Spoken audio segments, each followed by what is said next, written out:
we are going to be trying out our new camcorder. We bought a Canon,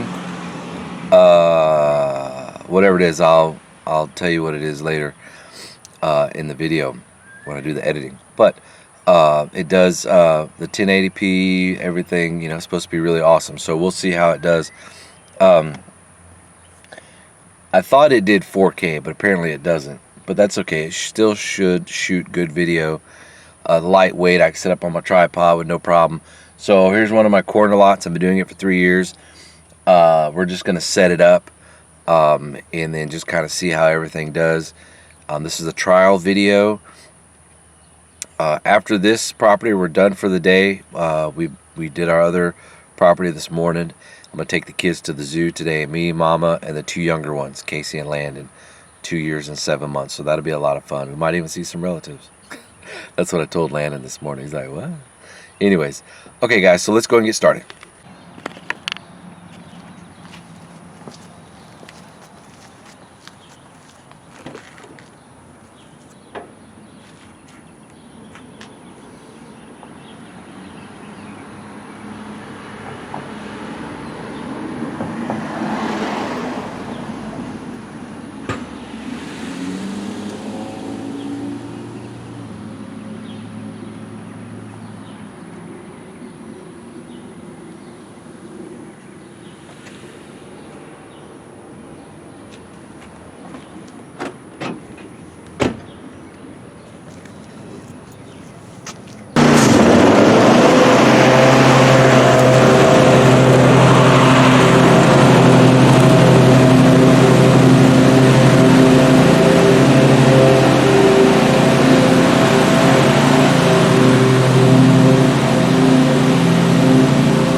Okay guys, so that was the front yard.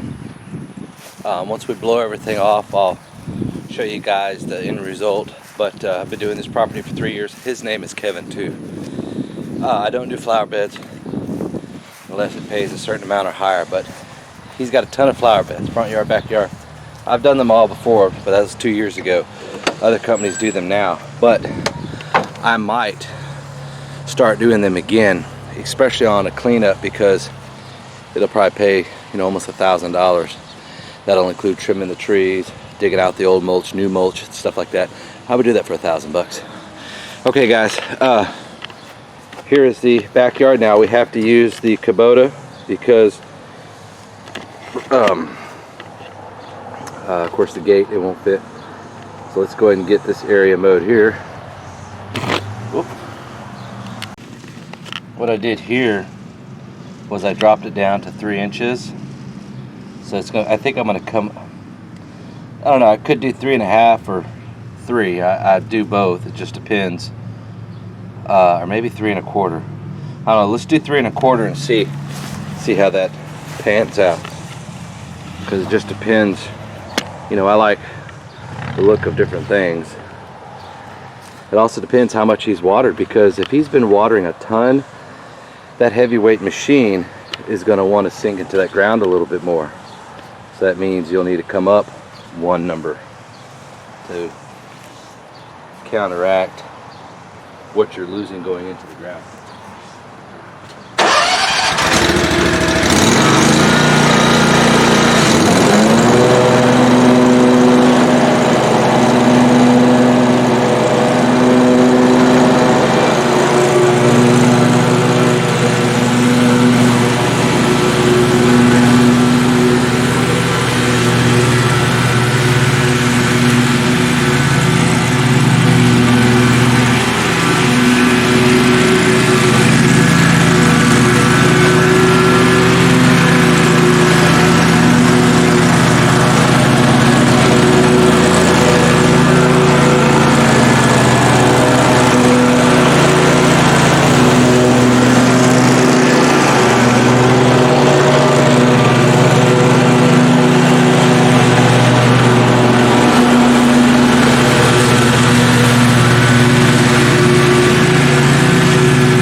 Okay, we had ryegrass through the entire winter.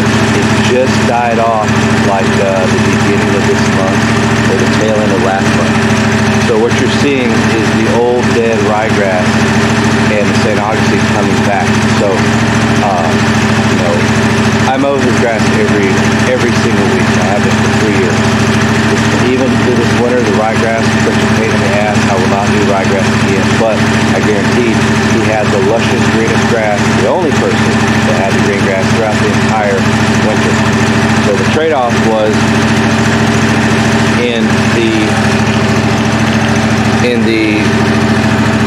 wintertime, you know, you have the ryegrass. Then coming into the springtime, the ryegrass dies off, the St. Augustine comes in. You're going to have about that 3 to 4 week window where everything looks dormant and everybody else is green in the springtime, and that's because the St. Augustine was hidden by shade of the ryegrass. So now I've already fertilized, now it's starting to come out, and about 1 more month it should be good. So we're going to place the camera down on that end and shoot down that other direction.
Well, it's official.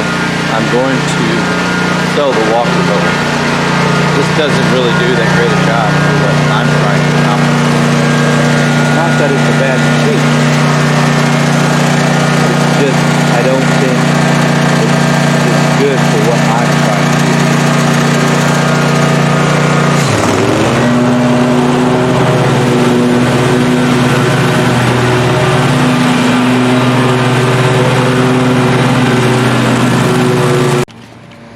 Okay guys, so coming here, this is the right side of the house. Give it about another month and the St. Augustine's it's gonna start pushing really hard on being green. Then we'll start cutting it about 4 inches. But what you see here is the old ryegrass dying off, and that's why it looks like that. It has nothing to do with cutting it too short. I cut it at 3 inches in the back, 3.5. Cut the first section at 3/4, then I switched it to 3.5. Did better. So again, on weeks that he just really turns on the sprinkler system, I have to raise the deck just a tad because the machine wants to dip into that ground. Now this part over here on this left side is it gets a little steep, you know. You gotta have the yeah, let's see here, hold on just a second. Hey guys, I'm still getting used to this camera, all the different settings. So alright, so it's kind of steep here, you know, then you have to kind of angle yourself. I mean, it's not like crazy, but I mean, it's definitely angled, but it's always steeper than you think when you're on the platform than what it really is. These flower beds are in pretty bad shape, but like I said, I don't really do flower beds, so all my customers know that. When I go do an estimate, and I'll give them the price of the mowing, cutting, trimming, edging, and then I say anything outside of that, such as bushes, trees, flower beds, I said that's all extra. And when they say, do you pull weeds? And I say nope, unless it is a clean out project, and even then it just depends because I'm generally booked with mowing. So the thing about living where I live, where it's just a heavily populated area, like hundreds of thousands of people here, you know, it's North Houston, you can be as picky as you want. Now in the beginning, here's a nice pergola. They had this built like 2 years ago. Super nice. And all these bushes, these are all new too. I used to do a lot of work in that flower bed, not no more. But anyways, you can be as picky as you want because you know, once you get going after like a couple years, then you know that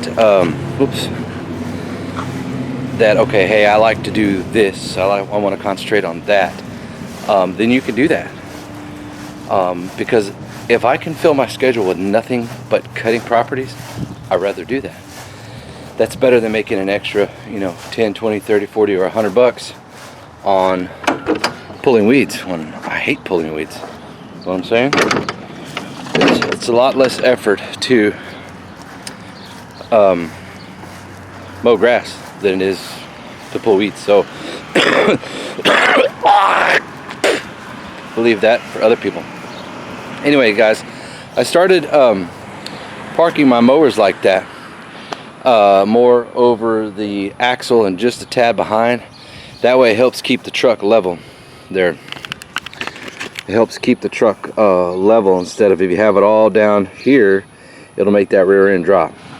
Now this is a 6-inch lift kit. I had 33-inch tires on it. I bought back in late January. I went back to the tire shop and I said, hey, I'd like to upgrade to 35s. Do you guys buy back, you know, the previous tires? Would you guys buy back the previous set that I bought from you? They only have a few miles. They said, yeah, you know, let's see how many miles you have on them. I had less than 4,000 miles, so they gave me 100% back. So I paid $186 more to get these 35s, and that's total. So that's pretty good. I'm able to keep my road hazard, you know, replacement. So if I, you know, if it ends up getting a flat tire and it's not repairable, it has to be replaced, well then, you know, they fully replace it at no cost to me. I have about almost 2 feet of clearance down there. I mean, it's insane. It's like a monster truck. Anyways, I'm pretty happy. They're pretty badass. I have a couple more things I want to do to the truck. I want to add some type of lettering up the top there, and then I want to add the off-road bars that go here. They go up and then 45-degree angle down. Then I have to get to a shop that custom make vinyl covers that can wrap around that. And then one more thing I want to get an external visor that goes across here. You see them on some off-road trucks. That'd give me a little bit more shade when it comes to the sun. Okay guys, so what I've been using here lately, my setup is the 48 FERRIS and of course the new Kubota, and I'm loving my Equipment Defender V2 rack. It fits my Husky, oh gee, almost fell out. Fits my Husky 580T perfect. The Green Touch was just damaging my blower on pulling it out. Alright, here's a new addition I bought 2 days ago. Right here guys, this is the Steel KM94R. If you guys remember, I bought the KM111R. Way too heavy. I sold it yesterday for $250. I probably used it 10 times. And the reason I got the 94R is because I have the FS94R and I love the weight, I love the power. And so this is my stick edger and all my other attachments that I have. And of course the third rack, I had the Echo 3020, but I took that off. So it gave it away to my uncle, well, my wife's uncle actually. But anyways guys, we are about to call it a day. Check this out. It's kind of hard to tell. Well, anyways, it's about a 3 foot jump up here, just about. But all right, it's hot. Turn AC on. I think that's about it. We're done for the day. Actually, just Kevin's property, and then we had Kevin's property, and then we had to go back out to Donna's last night. We were able to get the mowing done, but it was too dark. We couldn't get the trimmer. I mean, we mowed until it was dark. Luckily, we finished. But so now we're gonna go home, take a shower, put the equipment up. I gotta take the Pacifica to go get an oil change. I'm hitting 9,000 miles on the first 9,000 miles on our new car, and I haven't even changed the oil yet. Kubota's ready for an oil change too. It's sitting at 10 hours, if not a tad bit over. It's supposed to have done it at 5, so we need to do that. I'm sure, same thing with the FERRIS 48. I probably should have done an oil change on that. So I need an oil change on that, and an oil change on the Kubota push mower. And we're gonna wipe down the walker really good, detail it out, and we want to get that sold for $9K and pay off one of my mower accounts, and then that'll be that. Actually, I'll be able to pay off almost 2 mower. I'll be able to pay off 2 mower accounts, so that'll be good. I just thought I could use that mower, but I just can't. On the different rigorous terrains that I use, or that I mow on. Let's see here. That I mow on, and the oh, here we go. That's better. The different. I don't even know where I need to be looking. I guess maybe right in here, right there. Kind of like your cell phone. I need to look over here, but your eyes are that way. Anyways, for the different terrains that I mow on, and it's relatively the same grass. There's some fluctuation on some properties, but mainly St. Augustine. Get out my country properties, a little different. They don't water, so the grass is tough. But anyways, I just don't think that machine is designed to do what I'm trying to accomplish and what I can accomplish on my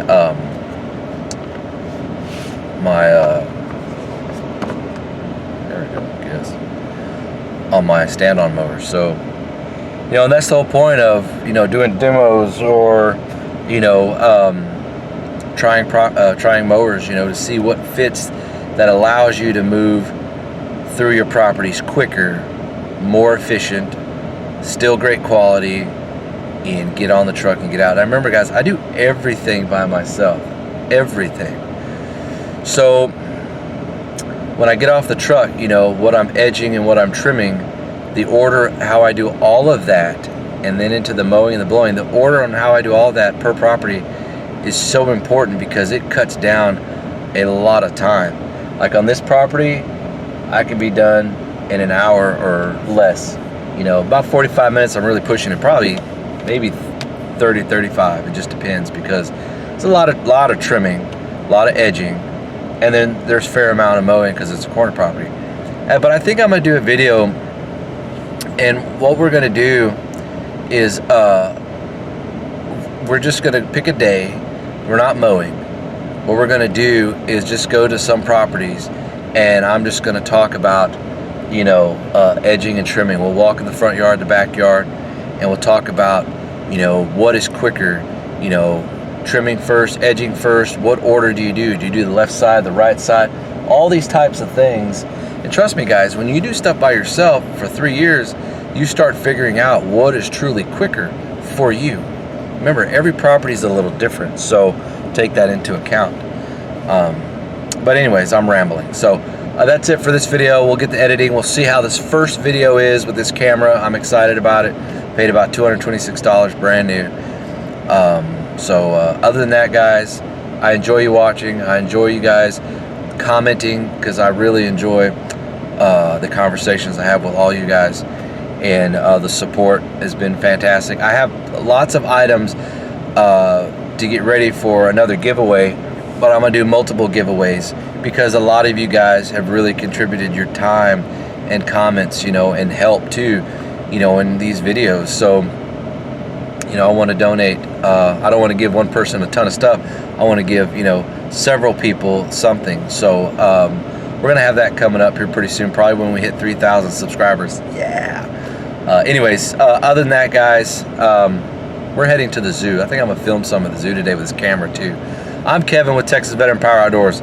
We'll see you guys next time. Thanks for watching.